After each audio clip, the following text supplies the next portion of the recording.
You found it. Your home for the best content on your favorite team, the Fighting Tigers of LSU. Do us a favor, subscribe to the channel, leave your comments below, and be sure to smash that like button.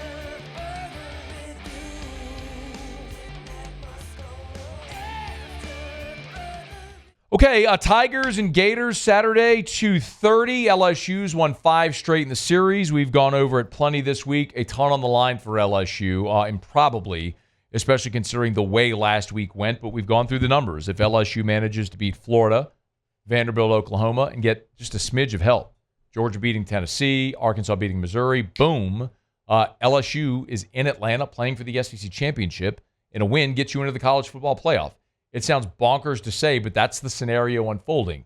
But it only matters if you manage to win out. So it starts with going to win at Florida. At this point, when you're 9 games into the season, I guess there's parts that you can improve, but in some respect, you are what you are. And we focused a lot on the negative. And the negative has been you can't stop running quarterbacks. And Nussmeier, in 6 of the 9 games you've played, has had multiple turnovers or has had a turnover in 6 of the 9 games you've played. So you got a turnover-prone quarterback, and you got a defense that can't stop mobile quarterbacks. The defense, however, is really good at one thing. And Brian Kelly, number 9, please, talked about this on Thursday, where, well, yes, we have highlighted and hyper-focused on the thing they do very poorly, and it is obvious what they do very poorly, and we all know it. But what about the thing they do well?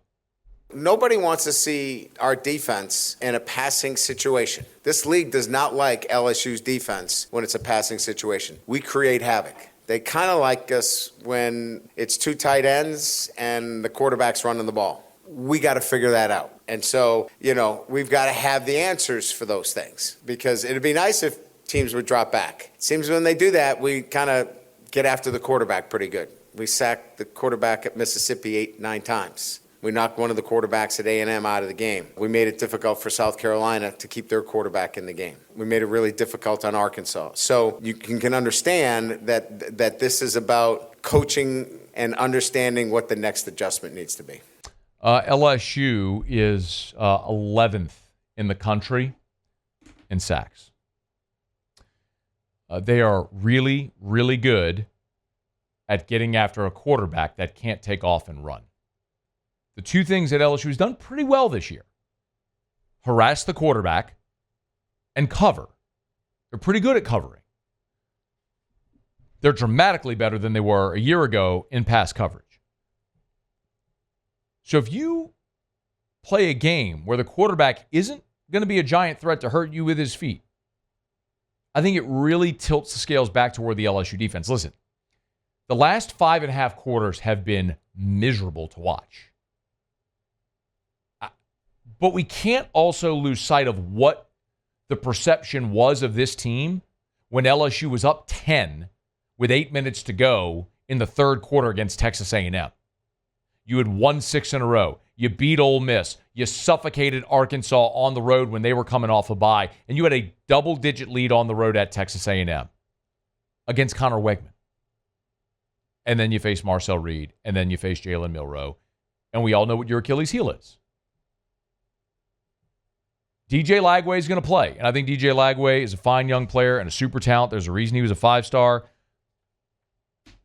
But I've watched enough sports to know you don't get carted off the field with a hamstring injury, and 2 weeks later, boom, you're shipshape, no problem. I don't think DJ Lagway is going to be able to run around and make plays with his feet. I think he's going to be a sitting duck, and I wouldn't be stunned if we see Austin Warner in this game against LSU. And if that's the case, God bless that kid, because it ain't going to go well. Because Florida's got a banged-up offensive line that's not very good to begin with. And you sick LSU's pass rush with the confusion Blake Baker has created at times on those 2 guys. And I think that heavily weights toward LSU.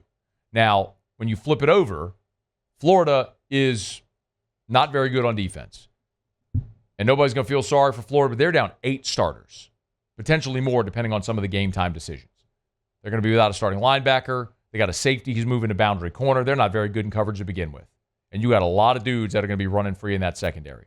You got an option. You have an opportunity to move the ball through the air and go get going offensively against a team that's in the 90s or triple digits nationally in every major statistical category. The LSU offense has weapons. They have been good when they don't turn the ball over. So as long as Garrett Nussmeier plays within himself, I think that had a chance to be really good. Brian Kelly was asked about Garrett Nussmeier on Thursday night and the week he's had, and this is what Brian Kelly said. I've spent a lot of time with him this week. I think he's been thoughtful, intentional. He's taken leadership. I just like the way he's locked in this week. And my experience tells me that when a quarterback is this locked in, you might want to watch the game because I think he's going to have a heck of a game. Hopefully that's foreshadowing. That goes well. Garrett Nussmeier has had an incredible season, y'all. He's thrown for 2,800 yards and 21 touchdowns through 9 games. That's amazing. That would be the 7th. If the season ended today, it would be the 7th best season in LSU history. He's just got to go protect the football. See if he can. I like the Tigers 30-24. Defense is not perfect. They're going to give up yards and points, I think. You might even have some turnovers. But if LSU protects the football and gets after the quarterback, Tigers should get out of there a win. 2 home games to go. See how the chips and let the chips fall where they may. LSU 30-24 Saturday in Gainesville. Hey, thanks so much for watching. Please leave your comments. I love to interact. And be sure to hit the red subscribe button below.